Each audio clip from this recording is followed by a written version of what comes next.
لوگوں سے عزتیں تلاش کرتے ہو تو وہ کیا تمہیں عزت دیں گے؟ وہ تو کل اچھا کہتے ہیں پرسوں برا کہنے لگ جاتے ہیں۔ لوگوں کے سامنے گڈ بک میں آنا چاہو گے تو وہ تو سویرے تمہارے بارے میں کچھ کہیں گے، شام کچھ اور کہیں گے۔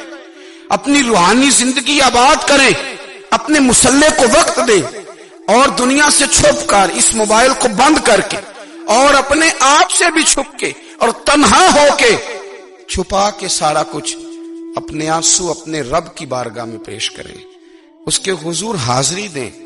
سنو نا ترمذی کی حدیث، اور اسے یاد رکھنا، نبی پاک علیہ السلام نے فرمایا اپنے دکھ لوگوں کے سامنے نہ بیان کرنا، سیٹھوں نوابوں کو نہ بتاتے پھرنا، دنیا داروں کے سامنے جا کے نہ رونا کہ میں تکلیف میں ہوں۔ فرمایا اگر دنیا داروں کو دکھ بتاؤ گے رب تمہیں کبھی غنی نہیں کرے گا، اور لوگ ہیں کہ الٹا مذاق اڑائیں گے۔ آپ کی جس سے بڑی پکی یاری ہے نا، پکی، وہ تب تک پکی ہے جب تک آپ نے 50,000 مانگا نہیں، اور جس وقت آپ نے کہہ دیا کہ میں مجبور ہوں میری مدد کر، تو پھر ختم ہو گئی دوستی۔ لوگوں کے تعلقات آپ کے ساتھ تب تک ہیں جب تک آپ ان سے کوئی ضرورت وابستہ نہیں کرتے۔ کریم محبوب فرمانے لگے بندوں کے سامنے دکھ نہ بیان کرنا، اللہ تجھے کبھی غنی نہیں کرے گا۔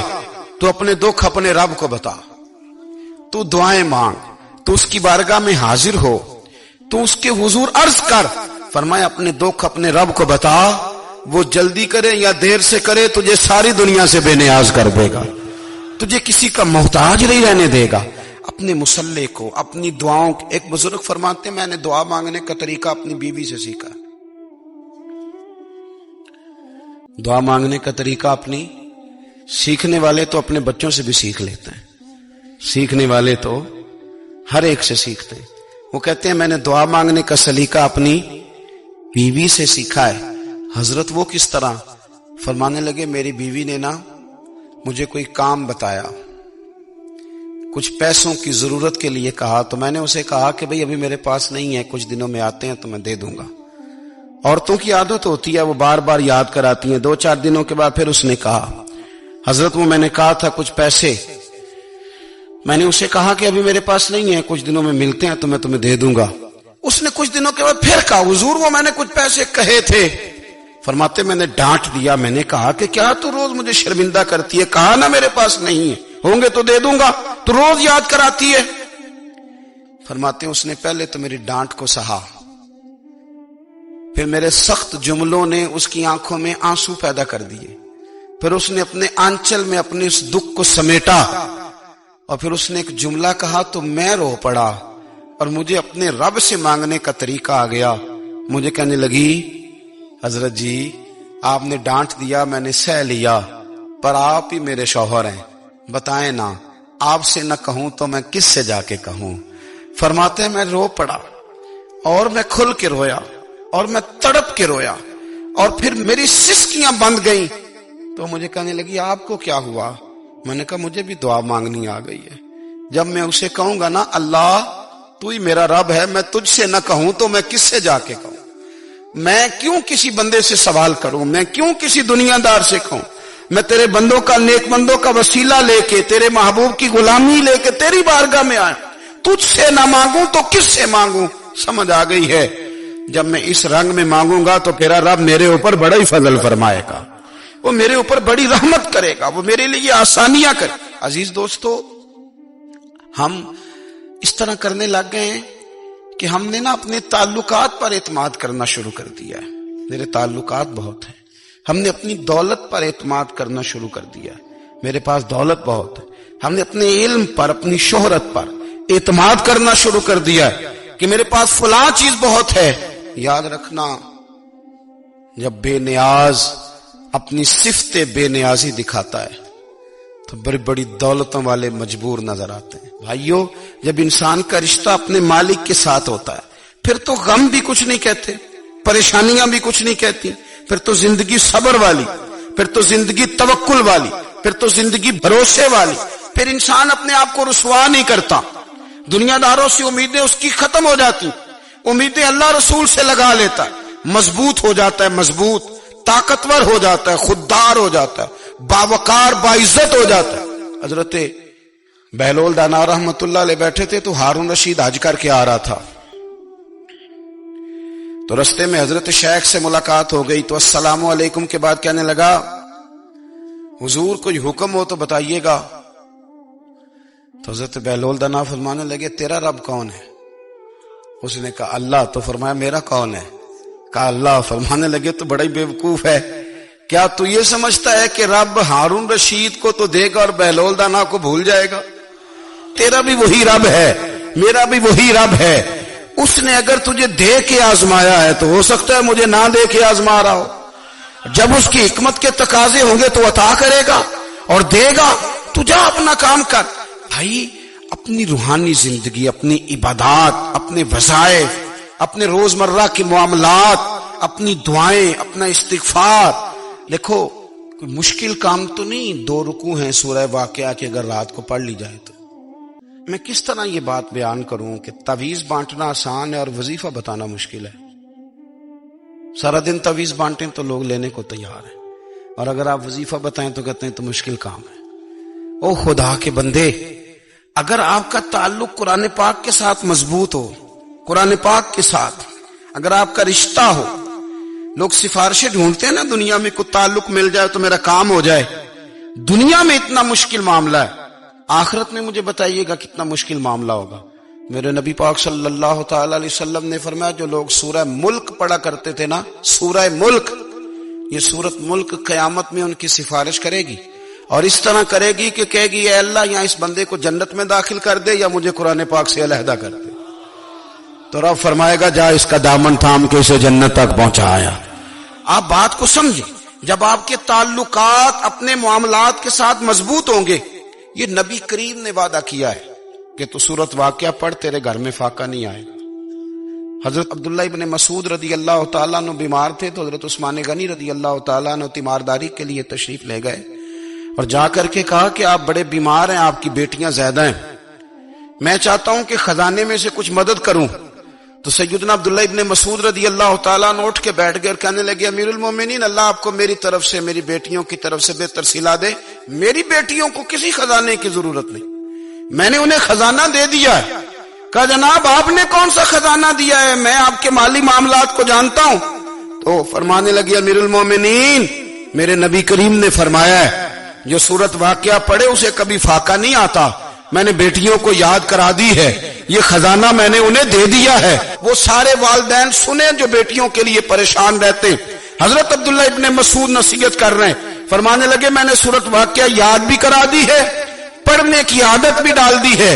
حضور نے فرمایا ہے جو سورت واقعہ پڑھے اسے فاقہ نہیں آتا. کہنے لگے چاند تو اپنی جگہ چھوڑ سکتا ہے، سورج گر سکتا ہے، تارے ٹوٹ سکتے ہیں، پر مدینے والے رسول کی بات غلط نہیں ہو سکتی.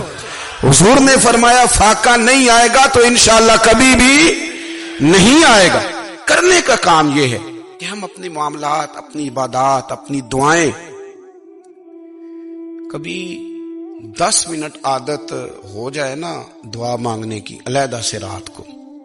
حضور نے فرمایا جو فرض نماز کے بعد دعا مانگے اللہ اس کی قبول کر لیتا ہے. نبی پاک صلی اللہ تعالی علیہ وسلم نے فرمایا اللہ مسافر کی دعا قبول فرماتا ہے. حضور نے فرمایا اللہ مظلوم کی دعا قبول فرماتا ہے. حضور نے فرمایا بیمار سے دعا کراؤ اللہ اس کی دعا قبول فرماتا ہے. میرے نبی پاک نے فرمایا ماں باپ جب بھی اولاد کے لیے ہاتھ اٹھائیں، ویسے تے بلے شاہ تو آسمانی اڈ دیا ہی پھڑ دیں، جڑا گھر بیٹھا انہوں بڑھیا ہی نہیں. حضور فرمانے لگے ماں باپ جب بھی اولاد کے لیے دعا فرمائیں اللہ ان کی دعا کو قبول کرتا ہے. آپ اپنا تعلق بنائیں دعا کے ساتھ، عبادت کے ساتھ، مصلی کے ساتھ رشتہ بنائیں، استغفار پڑھیں. صلاح الدین ایوبی صلیبی جنگوں میں تھے، رات کو مسجد اقصی میں نماز پڑھی تو پریشان تھے.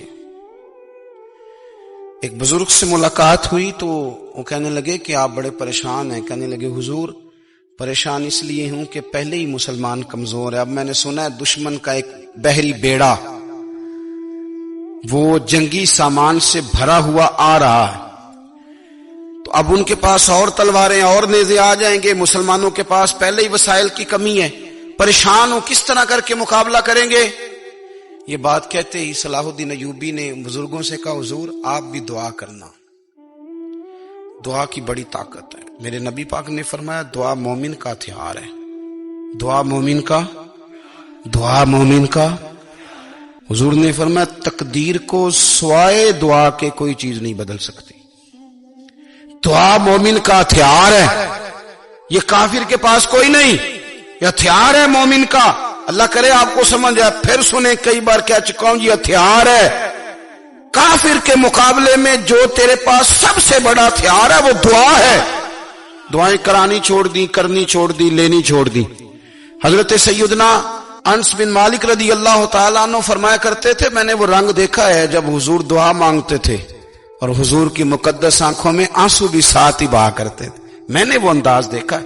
تو صلاح الدین ایوبی بزرگ سے کہنے لگے آپ بھی دعا کیجیے، اور خود رونے لگے اور سر سجدے میں رکھ کے رونے لگے، اور عشاء سے لے کر فجر تک روئے، خوب روئے. صبح وہ بزرگ آئے تو صلاح الدین ایوبی کا خوبصورت اور ہنستا ہوا چہرہ دیکھا. کہنے لگے آپ بڑے خوش ہیں، رات تو میں نے بڑے روتے ہوئے دیکھا تھا. تو کہنے لگے حضور وہ جو بحری بیڑا آ رہا تھا نا وہ پانی میں ڈوب گیا ہے، اب وہ نہیں آ رہا، ابھی خبر آئی ہے تو میں بڑا خوش ہوں. بزرگ کہنے لگے اٹھ سینے سے لگ اور سن ایک بات، وہ بحری بیڑا پانی میں نہیں ڈوبا، وہ تیرے آنسوؤں میں ڈوب گیا ہے. وہ جو تو رات رویا ہے نا رب کریم کی بارگاہ میں تو وہ ڈوب گیا ہے. حضرت عائشہ صدیقہ رضی اللہ تعالیٰ عنہ فرماتی ہیں ایک عورت تھی اور اسے نبی پاک صلی اللہ تعالیٰ علیہ وسلم نے نا وہ کلمہ پڑھ کے مسلمان ہوئی، مدینہ طیبہ آ گئی تو حضور نے مسجد نبوی شریف میں اس کے لیے مکان، ایک سادہ سا کمرہ ساتھ مسجد کے بنوا دیا، وہیں رہنے لگی. اکثر وہ سیدہ طیبہ کے پاس آتی تو حضرت عائشہ صدیقہ رضی اللہ تعالیٰ عنہ فرماتی ہیں وہ بڑی باتیں سناتی اور آخر میں کہتی وہ ہار والا دن بھی بڑا عجیب دن تھا اور میرے رب کی قدرتوں کا دن تھا، وہ بھی بڑا عجیب دن تھا. سیدہ عائشہ صدیقہ رضی اللہ تعالیٰ عنہ ایک دن فرمانے لگی کہ تو ہار والے دن کا بڑا ذکر کرتی ہے، وہ کیا دن تھا؟ تو خاتون کہنے لگی اماں جی وہ دن تھا جب میرے رب پر بھروسہ اور مضبوط ہو گیا، جس دن میرا اپنے رب پر توکل اور بڑھا، میرے ایمان میں یقین میں اور پختگی آئی.